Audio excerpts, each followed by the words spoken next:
Hey guys, welcome to another new video. বন্ধুরা, আজকাল মানুষ এত স্মার্ট হয়ে গেছে যে তাদের ফোনের স্ক্রিন লক ব্যবহার করে না, অথচ তাদের ফোনের অ্যাপ লক করার জন্য file manager, video player, MX player, gallery everything lock করার জন্য তারা আরও এক্সট্রা অ্যাপ্লিকেশন ব্যবহার করে থাকে। তবে সেই অ্যাপ্লিকেশনটি নিজে নিজে হাইড হয়ে যায়। তবে এখানে তারা মনে করে যে তাদের ফোনের সব কিছু সিকিউরিটিতে রয়েছে। তবে এখানে কোনো প্রকার লক বাইপাস করার মতন সিস্টেম আমার মতে জানা নেই। তবে আজকে আমি আপনাদের সাথে এরকম একটি মেথড শেয়ার করব, যেই মেথডটি ব্যবহার করে আপনি তাদের ফোনের সকল অ্যাক্সেস নিতে পারবেন। তো চলুন শুরু করি নতুন কিছু।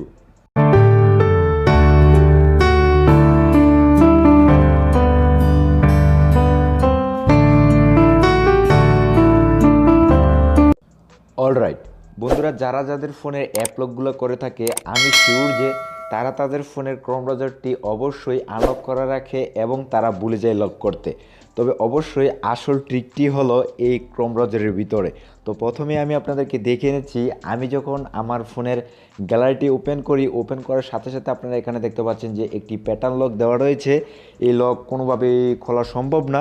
তো এখান থেকে আমি ব্যাক করে আমি আমার ফাইল ম্যানেজারটি ওপেন করলাম এবং এখানেও দেখতে পাচ্ছি একই টাইপের লক, প্যাটার্ন লক দেওয়া রয়েছে। এটাও কোনোভাবে লক খোলা সম্ভব না। তো এখন আমি আপনাদেরকে ঠিক সেই ট্রিকটি দেখাবো। তো আমি অবশ্যই ক্রোম ব্রাউজারটি ওপেন করলাম, আপনারাও ওপেন করবেন। ওপেন করার পর সার্চ বারে ক্লিক করবেন। তো আর হ্যাঁ, আমি আপনাদেরকে একটি কথা বলে নেই, আপনার ফোনে এর জন্য কোনো প্রকার মেগাবাইট খরচ করতে হবে না, ইন্টারনেট খরচ করতে হবে না। তো আপনারা অবশ্যই এখান থেকে ওয়াইফাইটি অফ করে দিতে পারেন। তো আমি অবশ্যই অফ করে দিলাম। অফ করে দেওয়ার পর আপনার সার্চ বারে সার্চ করবেন অবশ্যই FILE file clone slash SD card, এটা লিখে সার্চ করে দিবেন। সার্চ করে দেওয়ার পর এখানে আপনারা দেখতে পারবেন যে তার ফোনের সকল ইনফরমেশন এখানে আপনি পেয়ে যাবেন। তবে এখান থেকে আপনি তার ফোনের সকল অ্যাক্সেসই নিতে পারবেন। তো আমি আপনাদেরকে এখানে দেখানোর জন্য একটি ফোল্ডার ওপেন করে নিচ্ছি। অবশ্যই এখানে আপনারা দেখতে পাচ্ছেন যে DCIM ফোল্ডার। তো অবশ্যই আমি এই ফোল্ডারটি ওপেন করলাম। ওপেন করার পর এখান থেকে অবশ্যই আমি থাম্বনেইলস এটাতে ক্লিক করলাম। এটাতে ক্লিক করার পর আমি এখান থেকে অবশ্যই একটি ফটো ওপেন করি। তো আমি অবশ্যই উপরের দিক থেকেই একটি ফটো ওপেন করি। তো এটা হচ্ছে না, এটা এটা দেখাচ্ছে। তো এখানে বহুত ধরনের ফটো রয়েছে। তো আমি আপনাদেরকে দেখালাম।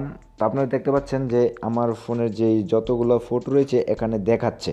তো বন্ধুরা, অবশ্যই আপনারা দেখতে পাচ্ছেন এখানে কিন্তু আমি আমার ফোনের যেই গ্যালারিটি লক করা রয়েছে, তবুও এখান থেকে আমি অ্যাক্সেস নিতে পারতেছি। তবে এখানে আপনারা দেখতে পারবেন যে বিভিন্ন ফোল্ডার রয়েছে তার ফোনের। তবে এখান থেকে আপনি তার ফোনের সকল অ্যাক্সেসটুকুই কিন্তু নিতে পারবেন। তো বন্ধুরা, আজকের মতন ছিল এতটুকুই ভিডিও এবং এতটুকুই ট্রিক্স।